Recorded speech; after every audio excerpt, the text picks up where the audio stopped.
The battle for Middle-earth is about to begin. Myth and mystery. Cast. This is the first time I sat down all day. And catering. There are hobbits everywhere. Hi. Rings. And redemption. Come along with us as Primetime brings you behind the scenes. As good struggles against the forces of evil. Cut. And director Peter Jackson struggles against the forces of reality. Doesn't guess what? We're in one of the windiest places in the world. With epic movies in his head and a little duct tape on his jacket. If you're a fan, you know Lord of the Rings is all about saving the world from an evil power, bound to a magic ring. There are good guys, hobbits, elves, wizards, dwarves, and kings, who are trying to destroy the ring. And there are bad guys, lots and lots of bad guys, orcs and sorcerers who are trying to possess it. And there's one director to rule them all. Just a couple of little tweaks and we'll be there. A New Zealand director, mostly known before this for some stylish zombie movies, who became entrusted with one of the biggest box office gambles in modern film history. You've now got a backstage pass to watch them all as they shoot the last scenes of the last movie of the trilogy. Return of the King is about to open. We're going to Middle-earth, and you are invited. Give him the sword of the king. Become who you were born to be. And cut. Director Peter Jackson orchestrated the principal photography for all three movies at the same time 4 years ago. That's a first in filmmaking history. That's right, they shot film 1, film 2, and film 3 all at once. But this summer, cast and crew came back to New Zealand to touch up some scenes and add a few new ones. These are immensely complicated films. I mean, probably some of the most complicated films ever made. You had to get 200 horses up on top of this hilltop. This was a day. The following day, we were doing an equally complicated scene somewhere else. 26,000 extras, a production team of 2,400, 20,000 props, each one created from scratch. Everything from glassware and wardrobes to artificial feet for the Hobbit characters to wear and talking trees. Treebeard, some call me. This day, we fight! Thousands of pieces of armor were forged for the grand final battle of the third film, the Battle of Pelennor Fields. And Jackson couldn't just film the army, he had to feed them too. 1,440 eggs and 400 loaves of bread for breakfast. There are thousands of hours of exhausting reality behind every moment of fantasy. Hear those monstrous orcs roaring, stamping their horrible weapons? How on earth would you get that sound? Peter Jackson did it with a New Zealand sports stadium full of fans. He said stomp, and they stomped. He said roar.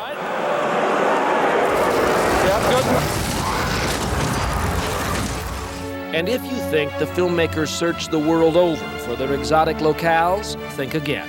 Every fantastical vista was shot in the director's own backyard, his native New Zealand.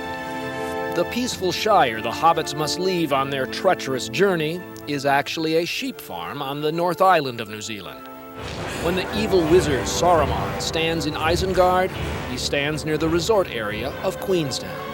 And the beautiful elf kingdoms, Rivendell and Lothlorien, digital creations born in a special effects warehouse. This film trilogy is so popular, it has made its actors into icons. Elijah Wood, playing the gentle hobbit Frodo, the ring bearer. He was only 17 when they began shooting 4 years ago. We had to stop our lives for this. This became our lives. Liv Tyler, the immortal elf princess, who learned a new language for the role. She now speaks Elvish. Glenwen in eninath, uarnech inaith isi kelich. Orlando Bloom, another elf, this one with a bow and arrow that never miss, and a long blonde wig never out of place. I couldn't really get into the costume and have the blonde wig on and not stand to attention. Sir Ian McKellen, the wizard Gandalf, whose magic can defeat a demon, but not without great sacrifice. It's about something that really matters, which is doing your best against the most amazing odds. And Viggo Mortensen, the intense and charismatic King Aragorn. He got the part when another actor was fired after only one day of shooting. With just 24 hours to decide, Mortensen took the role that may define his career. Why? His 13-year-old son loved the story. The first two films, which have made nearly $2 billion, are among the highest-grossing films of all time. And that doesn't even include more than 40 million home videos and an armada of marketing tie-ins. That is an Air New Zealand plane themed to Lord of the Rings. I have a friend, and he told me he was in the airport somewhere, and all of a sudden he was sitting on his plane, and another plane came by, and there was like my giant eyeball just went by his window. At a moment when the world truly needs some heroes, wizards, hobbits, elves, and humans from J.R.R. Tolkien's 1950s novels have reshaped the entertainment landscape. The actors believe it's because these fantasy characters tap into a bedrock reality. There isn't always an easy answer, and even after you've made a decision, it's not always clear that it was right or wrong, but you have to continue.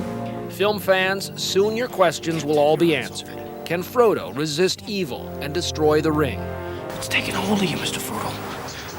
You have to fight it. I know what I have to do, Sam. Can Aragorn conquer his doubts? 6,000 will not be enough to break the lines of mortal.